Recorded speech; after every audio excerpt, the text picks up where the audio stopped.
আমাকে যখন তার আম্মার বাসায় নিয়ে যাওয়া হয়, গাড়িতে থাকা অবস্থায় মুকুল নামের ওই লোকটি আমাকে বলতেছে যে এই মাগি, তুই জানিস না আমার চুল ধরে আছে, কিন্তু আমার ফোনও সিজ করে নিয়ে গেছে, আমার ওই মুহূর্তে আমার ফোনও নিয়ে গেছে, আমার ফোনও ভেঙে ফেলছে। তুই জানিস না এম ব্লকে বালুর মাঠে গিয়ে কত মেয়েকে এরকম মাটি চাপা দিয়ে মাইরা ফেলি আমরা, তোকেও মাইরা ফেলবো খানকি মাগি, এই ভাষাগুলো ইউজ করে। সরি, তুই যদি আর স্যারের আশেপাশে আসিস এত ডিস্টার্ব করিস কেন। সে এই টাইপের মানুষ, সে তো মনোরঞ্জন করবেই, বিভিন্ন মেয়েদেরকে নিয়ে থাকবেই।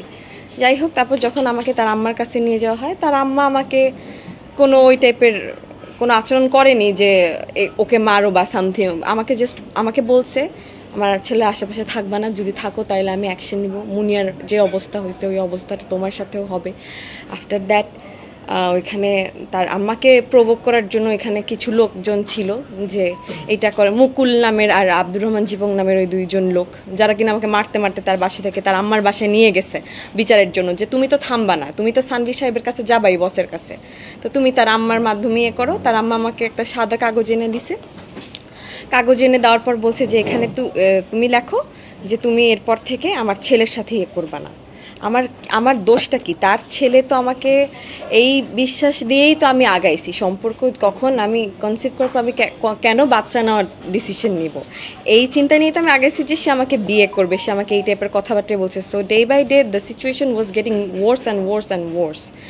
I had to make this decision যে আমার পাবলিকের কাছে আসতে হবে, অরএলস মুনিয়ার সাথে যা হয়েছে তা আমার সাথে হবে। ওই দিন রাতে আমাকে মেরে ফেলতো, আল্লাহর অশেষ রহমত যে আমি বেঁচে গেছি। আমি অনেক ভয় পেয়ে গেছিলাম, তার আম্মা আমাকে সিগনেচার করায় বলছে যে তুমি যাতে সেকেন্ড টাইমের মতো আর বসুন্ধরার আশেপাশে তোমাকে না দেখি।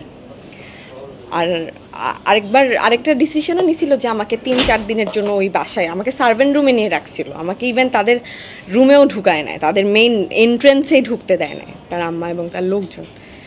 ওইটা নিয়ে আমার কোনো নাই, বাট আমার ইস্যু হচ্ছে সে একটা লোক, বডিগার্ড, দারোয়ান বা অন্য কাউকে দিয়ে সে আমার গায়ে হাত তুলাতে পারে না। যাই হোক, এখন বাট আমি লাইভে আসার পর, আপনি যে বললেন লাইভে আসার পর তাদের ফ্যামিলি আমার সাথে অলরেডি কন্ট্যাক্ট করেছে এবং বলছে যে এটার একটা ইয়েতে আসতে। তো আমি একটা জিনিসই চাইবো, আমাকে যথাযথ সম্মান দিয়ে, যেটা অ্যাকচুয়ালি আমার ন্যায্য অধিকার। আমি তো তাদের কাছ থেকে কোনো টাকা পয়সা বা প্রপার্টি এরকম কিছুই চাই না। আপনারা অনেকে কমেন্ট বক্সে আমি দেখেছি কমেন্ট করেছেন টাকার লোভে তুমি এখানে আসছো, তাহলে তো আমার বাড়ি গাড়ি সব কিছুই থাকতো এতদিন আমার তার সাথে সম্পর্ক প্রায় 1 বছরের মতো। আমার কাছে তো কিছুই নেই, কারণ আমি তো বাড়ি গাড়ির জন্য তার কাছে আসিনি, তাহলে তো ওগুলো নিয়ে আমি চলে যেতাম। বসে আসো বা একটা সেটেলমেন্টে আসো, তো সেটেলমেন্ট একটাই, আমাকে স্বীকৃতি দেওয়া, আর কিছু না। আপাতত আমি কিছুটা হলো, মিথ্যা বলে তো লাভ নেই, আমি আমার জানের ভয়ে ওই দিন রাতে চলে আসছি, আমি বাসা ছেড়ে চলে আসতে হয়েছে। আমি স্টিল বাসার বাইরে বাইরে ঘোরাফেরা করতেছি। আমি আমার একটা ফ্রেন্ডের বাসায় আছি 2 দিন ধরে সরি। তো এরকম করে তো আর লাইফ লিড করা যায় না, লাইফলেসের মতো, তাও এই অবস্থায়। না, আমি এখন পর্যন্ত নেইনি, আমি নিব না, যেহেতু তারা বলেছে যে একটা সমঝোতার মধ্যে আসবে। আমি অপেক্ষা করছি সময়। ডেফিনেটলি এটা একটা হুমকি ছিল, আমাকে ওই দিন রাতে হুমকি দেওয়া খুব জঘন্যভাবে। আমি তো মনে করেছি আমি মারা যাব রাইট অ্যাট দ্যাট মোমেন্ট। ভাটারা থানায় আমি গিয়েছিলাম, কিন্তু তারা আমাকে বলেছে যে ভাটারা থানায় গেলে আমাকে সাথে সাথে ওখান থেকে উঠিয়ে নেওয়া হবে। তো আমি ওই সাহস আর করি নাই ভাটারা থানার আশেপাশে যাওয়ার। মানে মুনিয়ার মতো বা অন্য টাইপের কোনো সিচুয়েশন যাতে না হয়, আমি মারা যাওয়ার পর যাতে আপনারা নিউজ না করতে পারেন, তার আগে আমি আপনাদের কাছে হেল্প চেয়েছি এবং ইতিমধ্যে আপনারা যথেষ্ট হেল্প করেছেন। আমি যেভাবে লুকিয়ে লুকিয়ে একদিন ছিলাম আর আমার জীবন চলে যেত, I am very very grateful towards you. Plus হচ্ছে প্রেস ডাকার একটাই কারণ যে মানুষ যাতে জানে সব জায়গায়, কজ এটা তো শুধু লাইভে এসেছে, কোনো চ্যানেলে তো আসেনি। এরপর থেকে যাতে আমার একটাই ইচ্ছা যে আমি এটা ন্যায্য অধিকার পাই, আমাকে যাতে এই বিষয়টা যাতে পুরাটাই লিগালাইজ করা হয়। That's it. না, অ্যাকচুয়ালি কোনো ফেসবুকের মাধ্যমে আমাদের পরিচয়, আর প্রায় 1 বছর না 2 বছরের মতো বলতে পারেন, যে আগে ফার্স্টে কথা হয়েছে, দেন 6-7 মাস পর গিয়ে উই মেট, দ্যাটস ইট। মানে কারো মাধ্যমে দেখা হয়নি বা কারো মাধ্যমে পরিচয় হয়নি। তখন সিচুয়েশন অনেক বেটার ছিল, আর আস্তে আস্তে আমি জানতাম মানে তার চরিত্রে সমস্যা, এক এক সময় এক একটা মেল লাগবে এই টাইপের জিনিস যখন আমি দেখতে পাই তখন সিচুয়েশনগুলা খারাপের দিকে যাচ্ছিল অনেক। এই ব্যাপারগুলো আপনি কিভাবে বুঝলেন?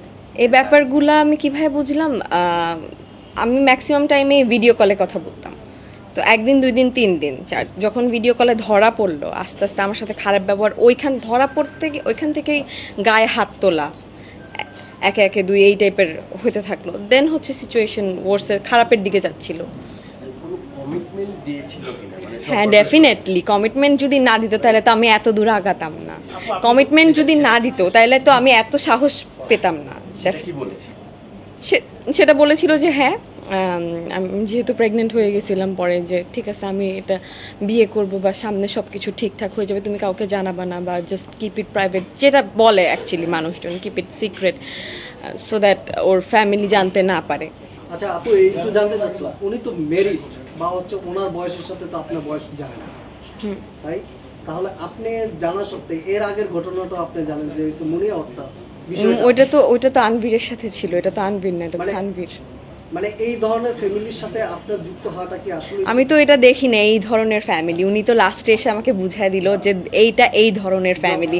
যখন আমি হত্যার মুখোমুখি হইলাম যে আমাকে খুন করে ফেলবে, আমি তো ফার্স্টে বুঝি নাই যে এটা এই ধরনের ফ্যামিলি ভাইয়া।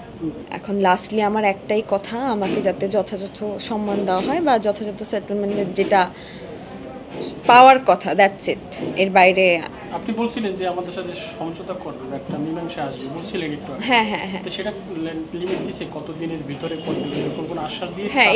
হ্যাঁ এটা এরকম একটা আশ্বাস দিয়েছে, কয়েকদিন তারা টাইম নিয়েছে। অতিক্রম করার কারণে কি আপনি আজকে সংবাদ সম্মেলন করলেন? না না না, সংবাদ সম্মেলনটা আর 2 দিন আগেই বলা হয়েছিল, তো আমি সাংবাদিক ভাইয়েরা যখন আমাকে শুরুতেই হেল্প করেছে, আমি সংবাদ সম্মেলনের কথা বলে আজকে কাট অফ করে দিব, ওই পাবলিক তো আমি না। জি, তার যে স্ত্রী আছেন, যে আপনাকে যদি তার গ্রহণ করতে হয় প্রথম স্ত্রীর অনুমতি লাগবে, সেই ক্ষেত্রে প্রথম স্ত্রীর মোটিভ কি আপনি জানেন? মানে যারা আমি একদমই জানি না, আমি তার প্রথম স্ত্রীর কোনো ছবিও দেখিনি। কমিটমেন্ট ছিল যে আপনাকে বিয়ে করার সময় প্রথম স্ত্রী থাকবে কি থাকবে না সেই বিষয়ে? না, এই টাইপের আমি তার স্ত্রী নিয়েই কোনোদিন কোনো কথা বলিনি। তার আমার জানা মতে তার ওয়াইফ এখানে থাকে। তার সঙ্গে কথা হয়েছে সবশেষ কবে কথা হয়েছে ভদ্রলোকের সাথে? সবশেষ আমার তার সাথে কাল কথা হয়েছে, সে নর্মালি কথা বলেছে, সে বলেছে যে জিনিসটাকে লিগালাইজ করা, আমি যাতে মাথা উঁচু করে সমাজে বাঁচতে পারি, আর আমার সাথে যেটা হয়েছে এরকম যাতে আর নেক্সট টাইম কারোর সাথে না হয়, আর ওই 2 লোককে শাস্তি দেওয়া, যে 2 লোক আমার গায়ে হাত তুলেছিল ওই দিন। সেটা হচ্ছে যদি আপনাকে টাকা দিয়ে যদি সমাধান করে অবশ্যই না। হ্যাঁ, তাহলে কি আপনি রাজি হবেন কিনা? কারণ সে তো নিবে কিনা, আপনি এটা কত টাকা? টাকার কোনো বিষয় হলেও কত টাকা, আমি টাকা দিয়ে কোনো সমঝোতার মধ্যে আমি যাব না। আচ্ছা আপনার যে সম্পর্কটা, আপনার পরবর্তী পদক্ষেপ কি হবে? তারা তো না, আমরা তো একটা কথার মধ্যে দিয়ে যাচ্ছি, ওটা হোক, ওই টাইম লিমিটটা শেষ হোক, দেন আমি বলতে পারবো, এর আগে আমি বলতে পারছি না। পর্যন্ত তার কাছ থেকে কি গিফট পেয়েছেন? কোনো গিফট পাইনি, কোনো গিফট নেইনি তার কাছ থেকে, কোনো গিফটের আশাও করতেছি না। আপনাকে অফার টফার করে না যে গিফট নেওয়ার জন্য? গাড়ি বাড়ি দেশের বাইরে? না, আমাকে অফার করেনি।